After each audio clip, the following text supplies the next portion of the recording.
We have seen obviously some European combatants in Ukrainian military divisions or whatever, military deployment, whatever, killed, but we haven't seen actual Western troops killed in Ukraine. So what will Putin do to this, right? We'll wait and see. And how will the West respond if French or British troops get killed in Russian missile strikes on Ukraine as a result of this? Interesting times.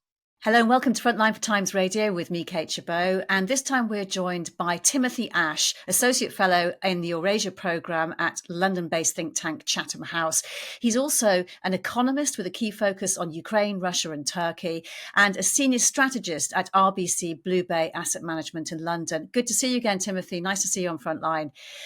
You write Substacks as well, and in your recent one, you say that both sides are further apart than ever on the prospects of a ceasefire in the war in Ukraine. Why and how have the negotiations conducted by the US seemingly made things worse? Yeah, look, I mean, my perspective was that both sides, Russia and Ukraine, could have conducted a long war. They're ready for the long war in many respects. They don't particularly want that. They'd actually like the war to end for different reasons. And I think they were just waiting for the US elections to get out of the way to sit down and negotiate. I think the assumption was that a deal was there to be done in reality. A deal, in my mind, where probably de facto the lines stay where they are. Ukraine doesn't accept the loss of those territories, but there's some negotiation process, a long-term over their future kind of basis. And that, and security guarantees and all those kind of things. Well, no NATO, I think that's kind of clear. No bilateral security guarantees, but sufficient security guarantees to the Ukrainians that they could defend themselves, right? And I think that was kind of doable for both sides. Interestingly, Trump went into the negotiations with a really strong negotiating position, given the two sides wanted to talk. And in terms of the leverage he had over President Putin, he could have increased military support to Ukraine. He could have increased sanctions. He had lots of things to negotiate around: NATO membership, bilateral security guarantees, sanctions, moderation, where about territory. And unfortunately, what happened is Trump gave them all away right at the start, and his team did. They said no NATO, no bilateral security guarantees. In fact, no security guarantees from the Americans at all, not even for this reassurance force from the Europeans. He also said, I mean, we saw with Steve Witkoff, essentially accepting the Russian narrative around the 5 regions in essence. So they gave the territory away. So the Russians, from the Russian perspective, it's, we've got this really weak negotiator, Trump. He's given us everything. We can get more if we play tough.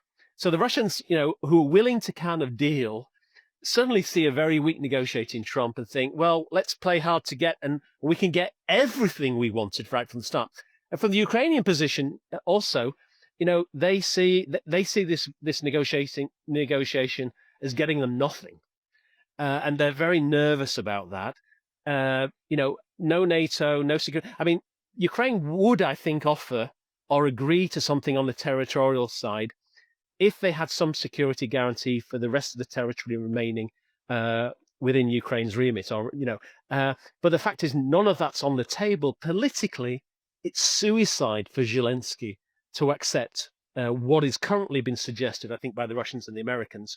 So the Ukrainian response also is, we don't like this deal. There's no way we can accept it, but we're vulnerable because, as was seen in the Oval Office, in the short term, they need continued supply of U.S. military kits and intelligence, so that they're going along with negotiations and trying to string the Americans on along as well, to ensure the continued supply of the military kit, to build up their defenses as much as possible, to the point at which they know they're going to have to walk away from negotiations because the deal that's on the table is just not doable from a Ukrainian perspective. So kind of both sides have moved away from each other. And I guess they've recognized also the Trump administration doesn't really know what it's doing on this negotiation, right? And we saw that with Steve Witkoff, right, in terms of his commentary with Tucker Carlson. I mean, when Donald Trump conducted the initial peace talks with Vladimir Putin, he talked of an immediate ceasefire, and he could have used the leverage, as you say, on both sides. He could have slapped sanctions on Russia, increased military aid to Ukraine, make it happen, as you say. I mean, why did he do exactly the opposite by stopping aid to Ukraine, albeit for a short period, and then now considering lifting sanctions on Russia? Look, I think we have to kind of realize, what is Trump's motivation, right? Trump, wants to deal with the Russians at all cost. I mean, he seems to. It's interesting. Fiona Hill, British, former Europe head of the National Security Council, she says that Trump only ever asked her two questions when she was in his administration for 2 years. The question is, what is Putin like as a person? And will he like me? This was before they went into the Helsinki summit. So Trump's desperate to be liked by Putin. He wants the big deal. Perhaps it's about this reverse Nixonian in terms of the US allying with Russia against China for this sort of future hegemonic battle. But I think, the way Trump thinks of it is Ukraine's kind of expendable. He can bully Ukraine. He doesn't feel able to bully Putin, even though he has all the leverage, as I mentioned at the start. He can increase sanctions, he can increase military support to the Ukrainians, which would hurt the Russians, but he just seems unwilling to do it. And that's the reality. The problem for Ukraine is that this negotiating team in Trump is not looking after Ukrainian or European interests at all. That's the reality. Ukraine and Europe are expendable for this Trump administration.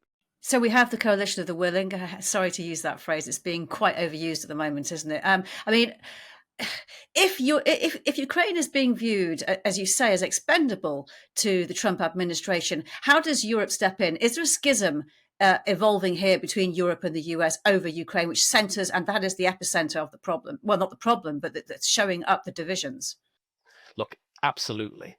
I think post the Munich Security Council, the reality is our national security interests are quite different from the US.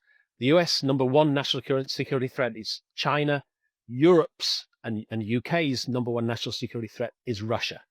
And that's the problem. And so Freudian slip, the Americans just don't take our interests particularly into account. You could also argue after J.D. Vance's performance also in London, in the Munich Security Council, the US doesn't really share the same values as Europe. I mean, that's an extraordinary statement, but it's probably kind of true. Now, the way Europe is thinking about this is that, Russia is the number one threat. The US security umbrella is no longer there. We have to look after our own security, but it's going to take time because, 30 years of spending this peace dividend means that we can't defend ourselves. We are dependent on US arms supplies to put us in a position to be able to defend ourselves. So we've got to hope the Americans continue to supply us with weaponry to be able to rebuild our militaries, to be able to defend ourselves. But there's a stopgap. Now, interestingly, Ukraine does buy us time. The longer the Ukrainians last out against the Russians, the more time we have to re-equip. So our interest should be making sure that whatever the Americans do, we are re-equipping ourselves, rebuilding our military industrial complexes, but helping the Ukrainians to sustain themselves against Russia as long as possible. Because the reality is, Russia is a malign actor. Putin is a bad actor. He's not a good guy, as Steve Witkoff kind of suggested. He's a bad guy, a bad actor. He will take Ukraine if he can, and he will go after the rest of Europe. There's a track record here. Litvinenko, Salisbury, you name it. He's done so many bad things against Europe. He has a problem with Europe. I mean, that's the reality. Just a caveat to some of our American viewers that when you say that the US doesn't share the same values as Europe, I suppose there are a lot of people in the US who you're speaking about the administration as opposed to perhaps the members of the population who are probably seething about what's going on at the moment as well. When you talk about Steve Witkoff in that interview with Tucker Carlson, basically saying that Putin is a good guy, and basically saying that he wants to have implicating he wants to have an understanding with him, good relations with him. Do you take that at face value? I mean, do you take the line that he is being influenced by Russian propaganda, as other members perhaps of the administration are, or are they actually just believing what they want to believe and be able to get where they want to with their negotiations? Is it a convenient way to say get where they want to go? Well, I think, as President Zelensky rightly commented, I think a lot of the people in the Trump administration are in the Russian information space. Their primary source of information about Ukraine is Russia. So hence Witkoff's narrative that the Russian-speaking areas, the 4 areas that he mentioned in eastern Ukraine, are naturally Russian, according to him. If you speak Russian, that's a Russian region. I mean, that's just ridiculous. Zelensky's mother tongue is Russian. He's a Russian speaker, right? I mean, does the fact that the people in Ireland speak English, I mean, does that mean, we should go back to, is by the same, Americans, I think, speak English. I mean, is the US really, the UK still have some kind of right to the US? It's a ridiculous comment. I mean, Witkoff himself showed a lack of just basic understanding of the situation. The referendums in the East, I mean, they were conducted down the barrel of a gun. And he forgets that in 1991, at the collapse of the Soviet Union, there was a referendum in Ukraine, and all regions of Ukraine, including Crimea, voted to join the new Ukraine, right? The opinion polls in Ukraine, so overwhelming support for Ukrainian sovereignty, not to join Russia. Now, Witkoff, he's getting his narrative from somewhere else. I mean, another one, Rick Grenell, who is an ambassador for Trump, made an extraordinary statement this week. He said that the Budapest Memorandum from 1994, where the Ukrainians gave up their nuclear arsenal, the 3rd biggest in the world, for I think $2.5 billion of money, and this security guarantee that proved not to be worth the paper it was written on. Rick Grenell said actually those nuclear weapons that Ukraine gave up were not actually Ukrainian. They were always Russian. Actually, they weren't. They were Soviet, right? And they weren't Russian at all. They were owned by the Soviet Union. Ukraine was one of the 15 republics within the Soviet Union, and they had the right to own them as much as Russia did, actually. If these negotiations are underpinned by a certain lack of understanding, how do you think Trump is now and his team recalibrating their expectations of what they can achieve with a ceasefire? Well, they have. Remember, Trump said he could solve this in 24 hours. I think we're 2 months later, and he's kind of downgraded what he's been talking about. I mean, they're not really now talking about a real substantive peace deal. We're talking about a ceasefire covering energy assets and a ceasefire, in a sense, around the Black Sea and maritime rights. Remember, on the Black Sea, actually, a deal was already agreed in 2022, brokered by Turkey. Russia left that in July 23, and actually the Ukrainians continued to police that deal. And actually, it's been very, very effective. Ukraine has been successfully exporting food to international markets.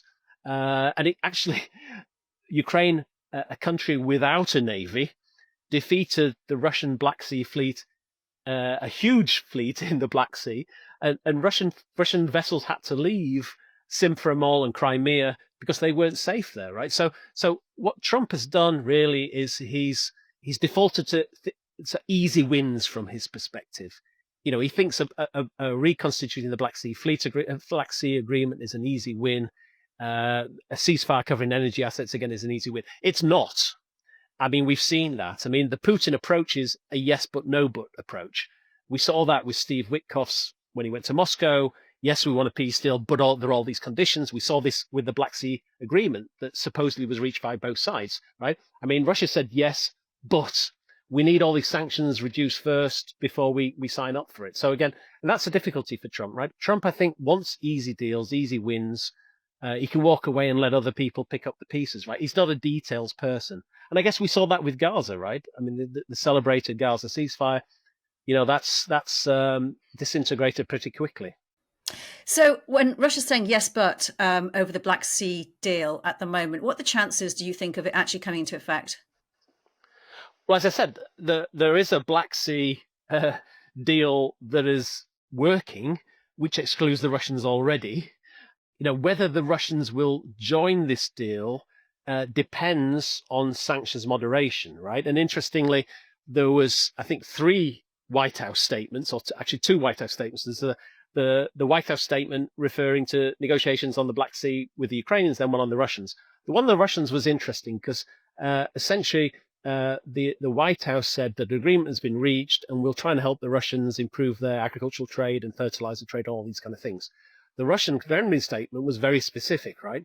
We support the Black Sea Agreement, but we want sanctions moderation. They were very, very specific.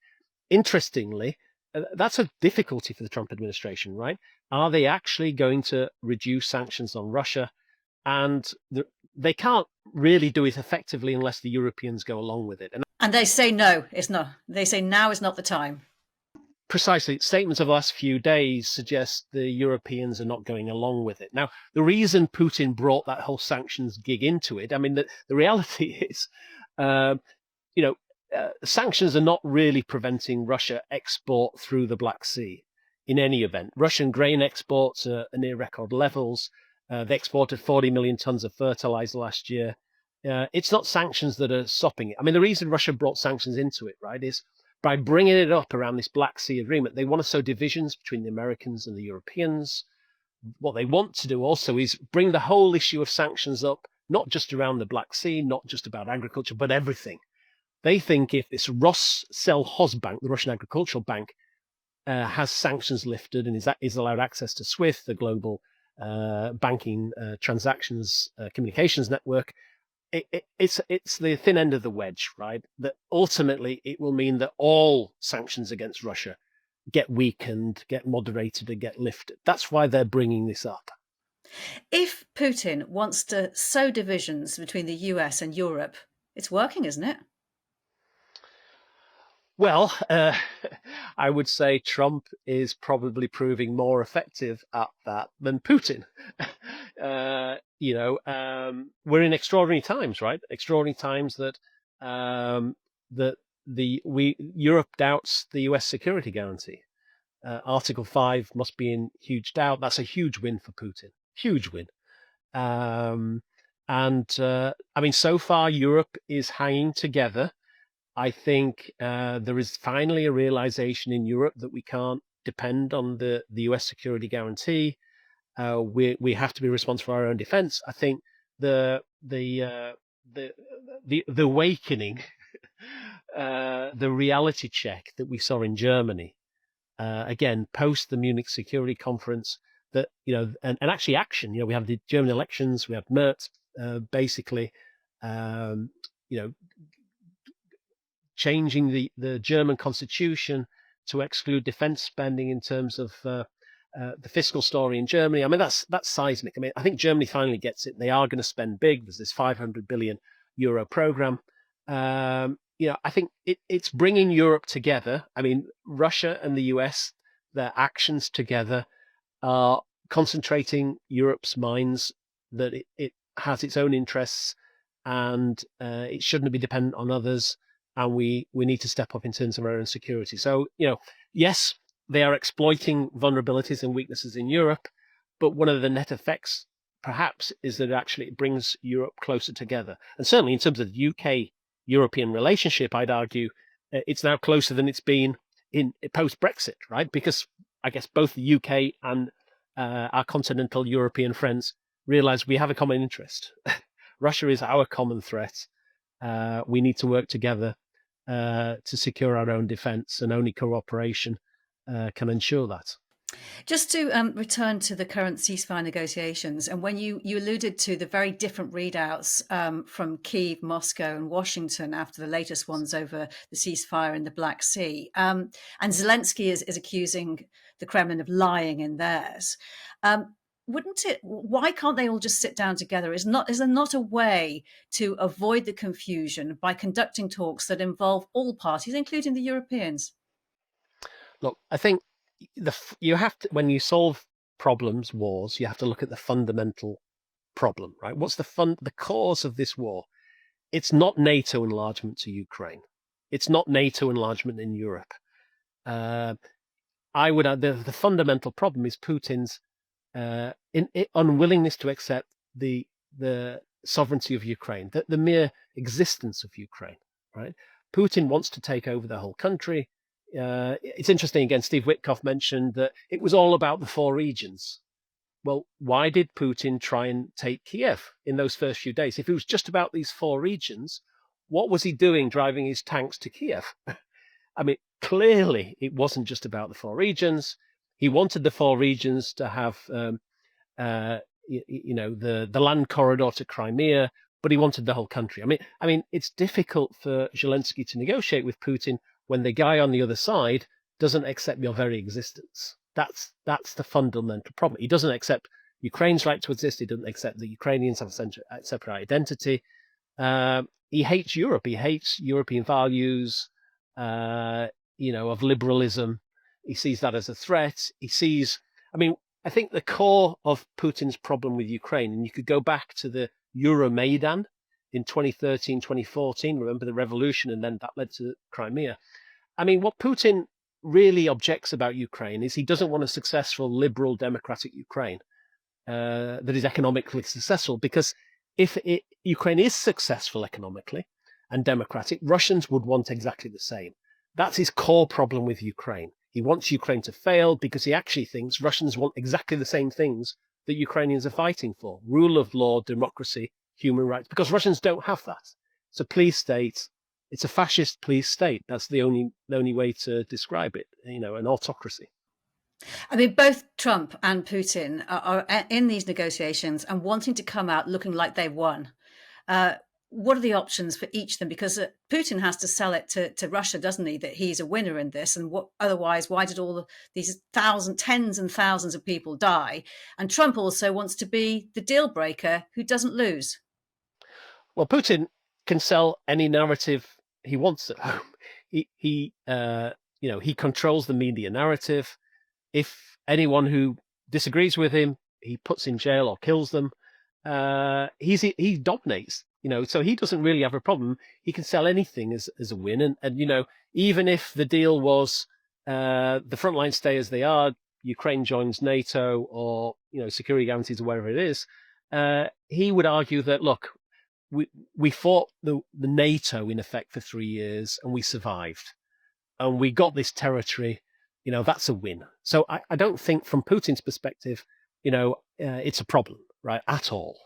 I think the difficulty, Trump's the problem for Trump is that he is desperate for Ukraine to accept any deal that he and Putin concocts.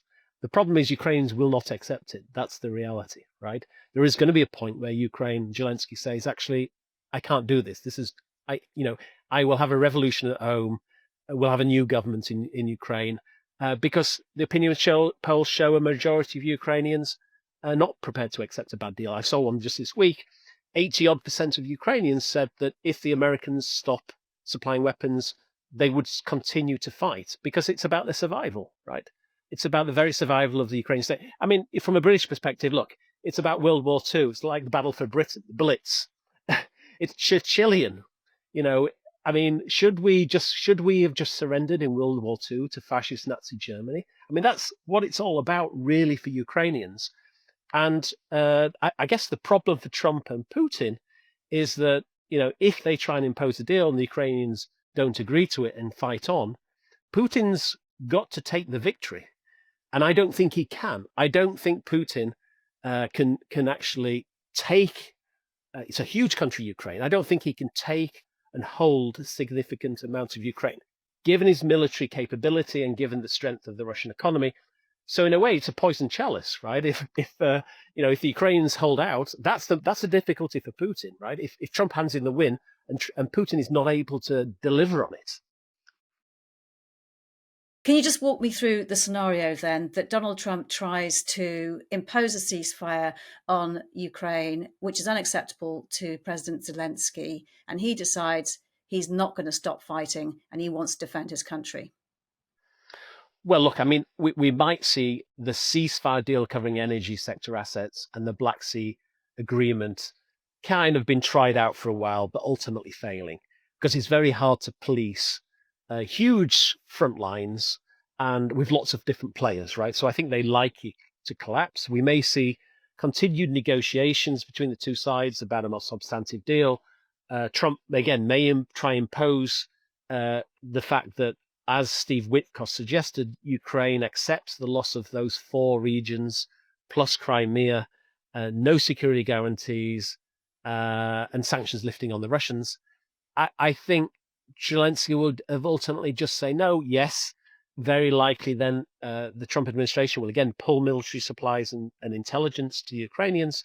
Maybe by that point in time, Ukraine has built significantly more domestic military capability. They're already producing 40% of their own kit. Maybe Europe could step in a bit. Ukraine fights on, right? And it will continue to be a horrible conflict. I don't think Russia will be able to significantly impose itself on the battlefield.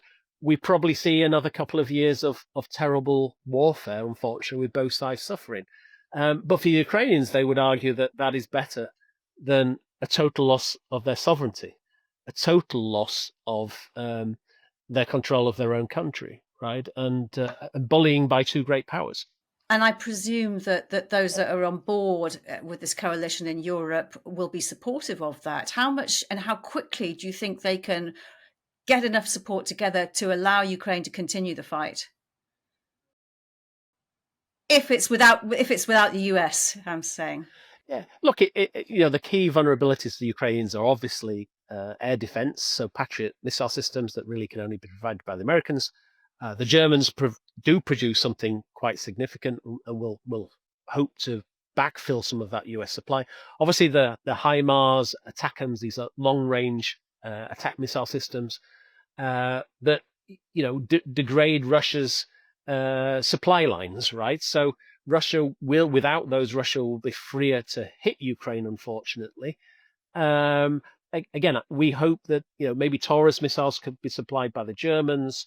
It's going to get more painful for both sides in that scenario. But again, going back to what I said at the beginning, a deal was possible, absolutely, with the Trump administration really understanding the key causes of this war, the drivers and the leverage that they had. They gave a lot of this away already. So, I mean, the Trump administration could possibly get back to a position where they have leverage again, but they would have to be willing to impose costs on Putin, right? They would have to be willing to impose more aggressive sanctions on the Russians. They would have to be willing to step up military arms supplies to the Ukrainians.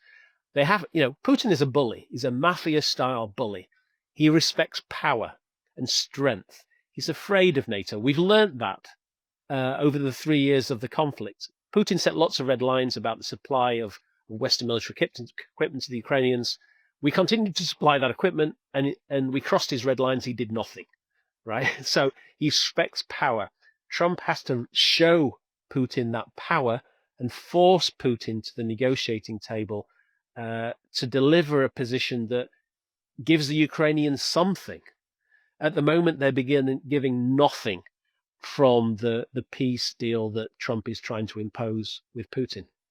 It's really difficult to see that happening, though, isn't it, in what we've seen in the last few weeks? Well, it's a pretty amateurish. Obviously, the signals issue with the Yemeni Houthi strikes, etc., the messaging app. I think frustrating. I mean, how could you possibly have a chief negotiator, Steve Witkoff, who just, shows a total Russian bias? How can the Ukrainians take this guy seriously, right?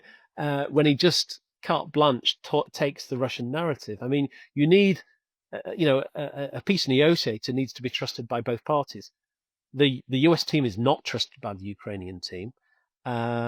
So you're right. I mean, I guess there are major concerns and doubts in European capitals and Ukraine in particular. What is the US agenda here?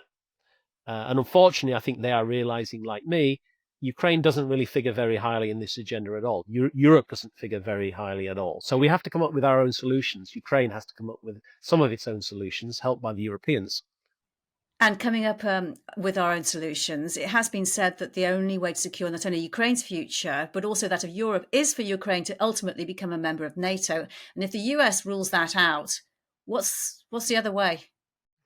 Well, there is a solution.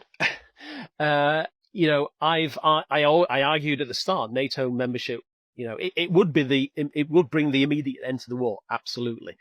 But the political reality is there are too many countries in Europe that are not willing to extend that NATO membership. Hungary, Slovakia, obviously Viktor Orban in Hungary, even the Americans, right? Even the Germans are very nervous about that.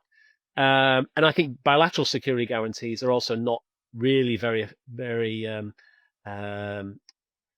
realistic when also it lacks NATO support. We've seen that with the reassurance force, right? That we're unwilling to send the Americans to provide backing to that reassurance force. The only solution for me really was offering the Ukrainians the state of Israel style guarantee, which is basically we, the Western countries, NATO, whatever you want to call it, we agree to supply the Ukrainians with whatever kit they need to defend themselves, right? We will provide them with F-35s, F-16s, whatever, and they defend themselves. And they've proven more than willing to be able to defend themselves with technology, right?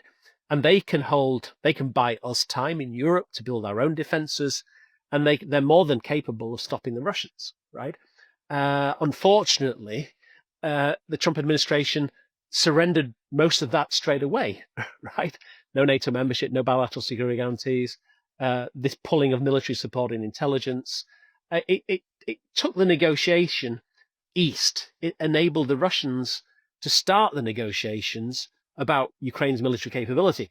They've argued that Russia should be limited to 85,000 troops and limitations on its long-range straight capability, right? I mean, that means that at the minimum, Ukraine won't be given the tools to defend itself, right?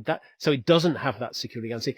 And to be honest, if Ukraine is not secure, if it for however way you do it, whether it's NATO, bilateral security guarantees, or State of Israel style, giving it the weapons to defend itself, Ukraine will not function.